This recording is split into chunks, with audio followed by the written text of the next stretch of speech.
Okay, so let's come out of the gate with the legality of this whole emissions thing, okay? This is meant for closed course operation only. What you choose to do with it after you buy it, man, that is totally and entirely up to you, but this is made for closed course operation. It is available in a couple of different configurations. On the motorcycle right now, we're showing you the stainless steel system with the stainless end cap that mounts to the stock location.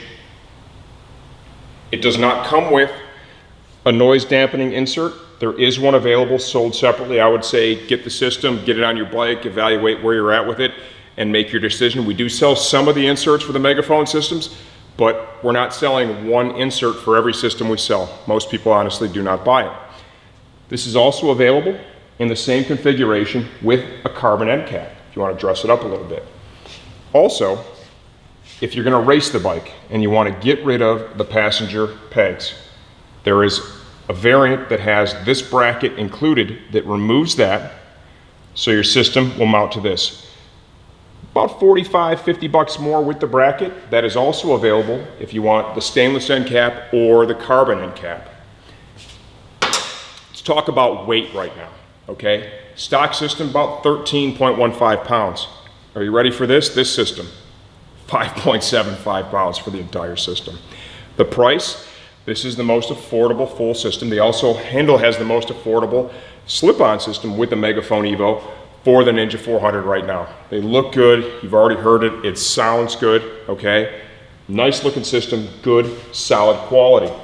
Should you use a fuel controller? That question's coming up all the time right now. I'm gonna address that right now. With a slip-on install, no man, you don't need to. With a full system, best practice is to install a fuel controller or get the ECU flashed, right? You want to take advantage of all the possible performance benefits that you'd get from this full system. With that said, can you ride the bike without it? That's kind of a loaded question. To give you some examples, we have a 2015 R3 that has about 2,000 miles on it. It's a blend of racetrack and street miles. It's had multiple exhaust systems installed on it, basically hardly ridden at all with the stock one. Zero fuel controller on that bike. We've not done it yet. And guess what? It runs great. It has not burned down. So that's up to you. Box stock, best practice, do it. But once again, do what's right for you.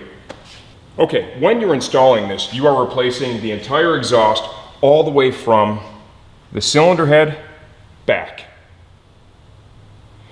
You are eliminating the cat. Once again, it's the emissions thing, closed course operation only. This system comes with one exhaust gas sensor bung. It is the larger sized bung, so it will accommodate like the Gynojet auto tune, the Pizzazz sensor, the I believe the flash tune sensor is a little larger too for the auto tune stuff, so it'll accommodate that if you choose to. The stock sensor is the smaller diameter, so Hindle has supplied a little reducer that allows you to thread that into the pipe and then thread the stock sensor in there. If you have no intention of using one of the other types, the aftermarket types, you are good to go there. They have got you covered. Overall, the quality of it, stuff's made in Canada. We have always found with Hindle the quality to be good. I've installed it. I think the fit is good. Spacing everywhere is good. There wasn't a bunch of tugging and pushing to get it to line up. It went on there real nicely. I would actually say, in my humble opinion, it kind of fit just a tickle better than their slip-on did. But once again, when you're doing a full system, they have full control over how it's going to fit, and that's probably how they arrived to such a nice end result. Great price, great sound, you've already heard it, and solid quality is what you can expect from Hindle. If you like what you see so far, you've decided you want to get this for your bike and would like an idea of what it's going to take to do the install, we're going to show you every step of the way what it takes to get that done. Before we begin the exhaust install, let's start with our stock exhaust node. The 400's warmed up and ready to go. There it is at idle.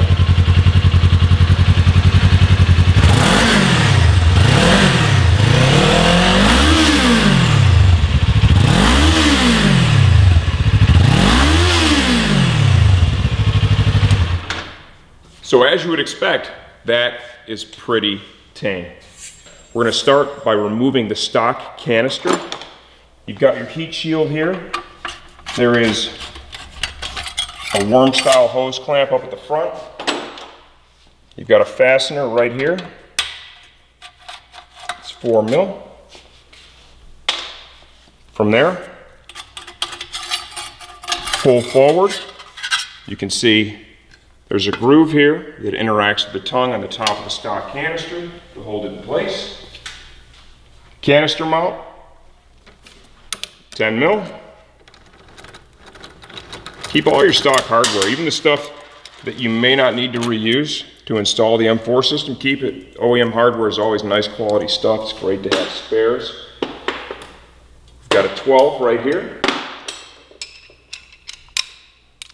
And we'll get weights on all this stuff for you so you can compare the weight savings. It will be fairly significant. Now rotate that, slide it right off. Grab that hose clamp. You can loosen that a little more. Just go ahead and take it right off of that head pipe. You can reuse that somewhere else, I'm sure. Now, the oxygen sensor, we want to remove that. There's different ways to get this done. If you've watched any of my videos, you'll know that I don't like to pull the whole harness out typically. So what you're going to see me do here is get some slack in it.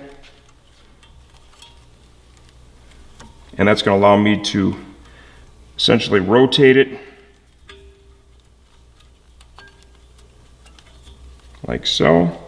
Plenty of slack. Break it loose. With the full system, M4 includes everything you would need. Reducers, if you're going to run a different sensor here, you're using a different fuel controller, if you're just going to block it off, they send all that with you. So, sky's the limit. You can see zero issues there, just rotating that. I'll set this out of harm's way now. We have 4 nuts up here at the header. These are all 12 mil. All I'm using is a 6-inch wobble extension. Might even be able to get away with a straight one. And a 12 millimeter deep well socket. So once again, basic hand tools. We're going to reuse these nuts, of course.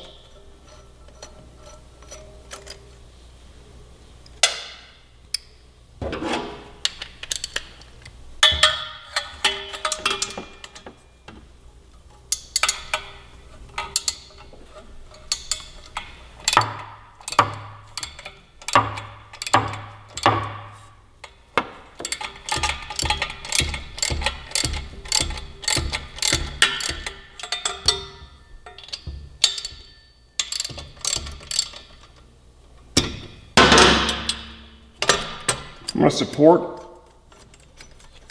the header now as I remove the last 2 flange nuts. Gotta love new bikes, they come apart so easy.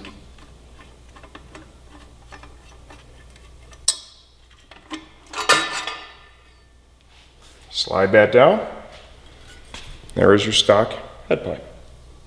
Okay, before we install the front portion of the header, the down tubes, let's look up in the cylinder and make sure that the exhaust gaskets are intact and still in place, which they are at this point. They're in great shape. It's a brand new bike. There's no reason to replace them. Let's go ahead and grab the front portion of the header and let's slide that up in position. You gotta rotate your flanges a little bit so it's gonna slip over the studs. This system is super lightweight. This is going to be the lightest one that we've installed on the Ninja thus far. Go ahead and slide that up in there. You're gonna notice there is some high temp orange silicone that's on the threads of the studs.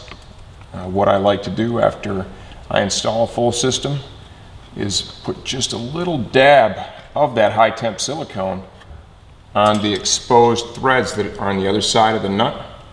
That way if the nut does come loose, it won't allow it to come all the way off. I'm going to run these down just finger tight.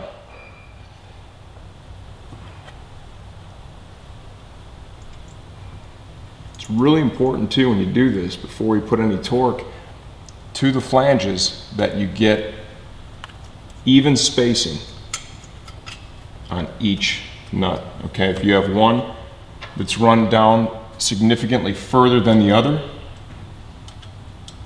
you're going to put uneven pressure on that flange, and that is not what you want to do. You want to get this thing up there, nice even torque on both sides of the flange. Also really important to note with the size of these flanges, okay, they are not super thick, so you don't want to put a tremendous amount of torque on them, because all you're going to do is distort it.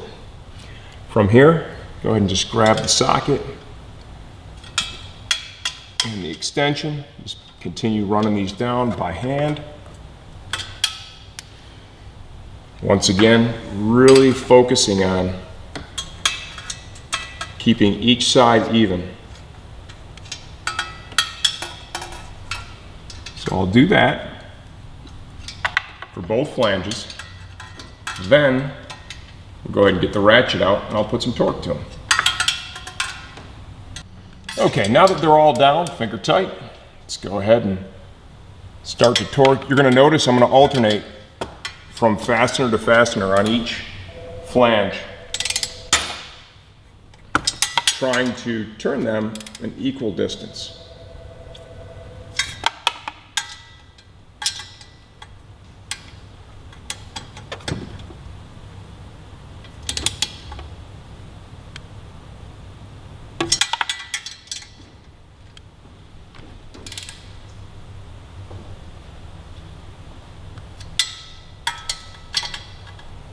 We'll repeat this on the other flange.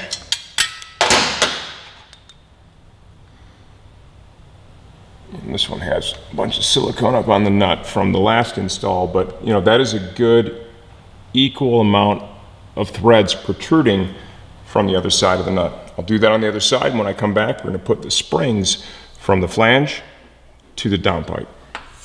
Okay, now I've got two of the exhaust springs out of the hardware kit. We need to slip these through the hole in the flange and then stretch them down to the eyelet on the downpipe right here.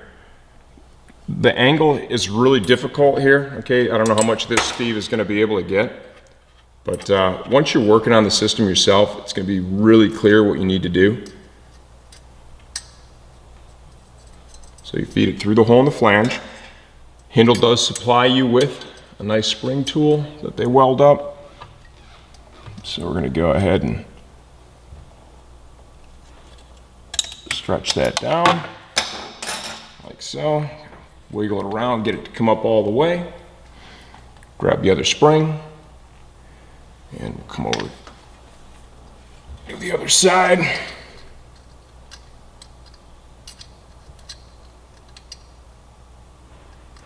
These two cylinders are a whole heck of a lot easier to do this with than a four cylinder. I mean, this can be one of the most difficult parts of the process on a four cylinder. You've got four springs that you got to get down, and your workspace is very confined. This is a little more spacious, and we have less springs. Once again, just kind of take the pipe and let's wiggle it around and just help it seat all the way up. Once you've done that, high temp silicone. I'm not going to do it because we've changed systems on this already 4 times. What you want to do is just put a little dab right here and cover the threads that are on the other side of the nut. That'll dry over time, and if it does start to come loose, it won't allow it to rotate all the way off. Okay, now here we have the mid pipe.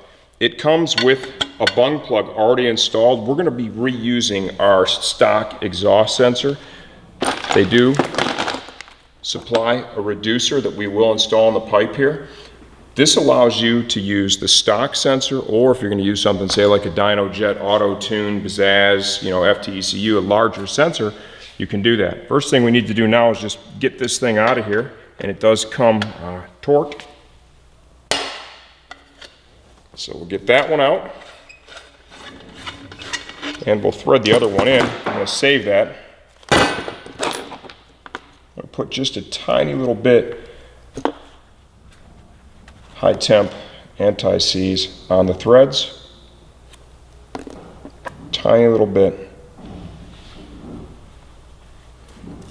And we'll thread this in by hand. There is no wrench flat on this. So realistically what's going to happen is your torque is going to be applied as you tighten up your OE sensor. Okay, you could grab pliers or something if you want to. Rotate it just a little bit more. But you'll be good to go with just tightening the sensor down. Okay, now come back over to the bike.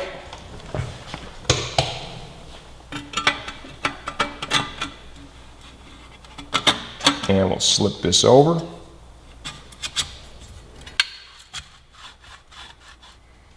It's going to mount up like so. We are changing the mounting location for the O2. It's no big deal.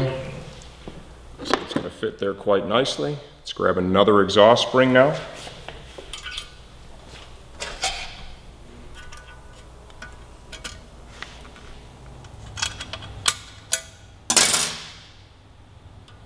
Like so.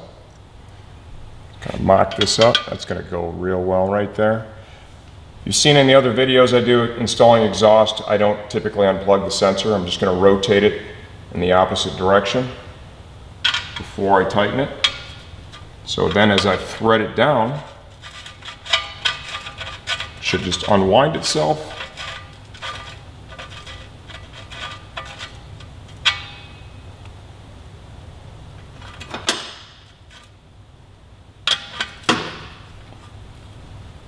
Snug that up.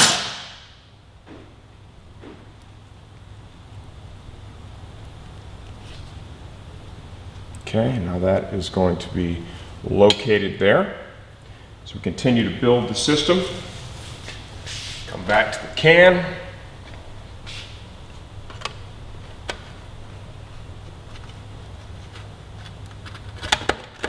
Slide that over. Stuff is typically a pretty tight fit, especially when it's brand new.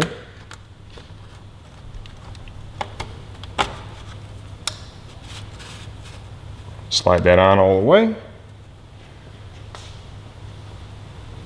Mounting hardware. There are two different systems, effectively. I'm going to show you the bracket.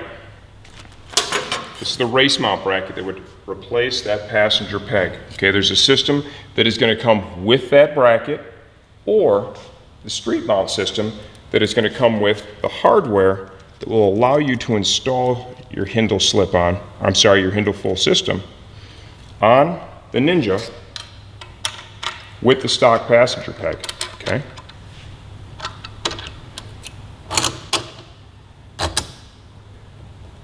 Bolt, washer, spacer through the passenger peg. Got another washer. Hindle's nice enough to supply a locking nut, so you don't really need to use any thread locker there. That nylock nut has that built into it itself. Grab a T-handle, 6mm internal. Looks like that was a 12 on the nylock nut. Negative, that's a 13. Someday I'm going to get glasses. Don't have my head around it yet. Okay, now we'll go ahead and run that down.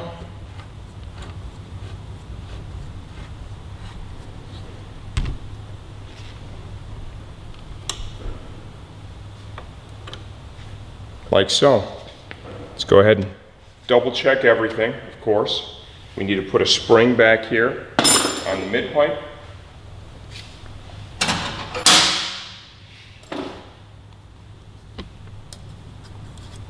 It's kind of on the other underside of the can. You're going to use the forwardmost loop, like that. Clearance is nice. Final mounting, you can see, just kind of rotates that exhaust sensor up just a little bit. That turned out great. Okay, very important. Before you start this motorcycle, you want to make sure you clean thoroughly the can and all the tubing. You put heat into this pipe with your greasy fingerprints on there, what's going to happen? It's going to burn into the pipe, and it's really going to make it look like shit. You don't want that. You want it to look badass. That's part of the reason why you're putting it on the bike. There's different solutions, different chemicals you can use to clean this. Rubbing alcohol would work on this, stainless steel. I typically, on stainless, I'll just use WD-40. Okay, start off with a clean rag. You really don't need a lot, just a little. And like I said, everywhere, okay? You want to wipe the whole thing down. You'll be surprised when you get done how dirty, I mean, look at that already. I've only wiped one of the downpipes. How dirty it really was, okay? And all that stuff's just gonna burn right onto it if you let it. So wipe it down real nice. I have a second clean, dry rag that I'm gonna come back and follow up with once I've used the one with the WD-40 on it to clean it. It's a moment of truth now, baby. We got it installed, I got it wiped down, and with Hindle too, remember what they like you to do, okay? Run the bike for 15 minutes, shut it off, let it cool down. We did that. They say that is gonna basically seat or break in that packing material inside the muffler and help it last as long as possible. You know what, it's not a bad idea. You're talking about just a little bit of time. We did it, we suggest you do it too. But now, see what it sounds like, man. This is the full system. There is no insert installed in this. That is available and sold separately.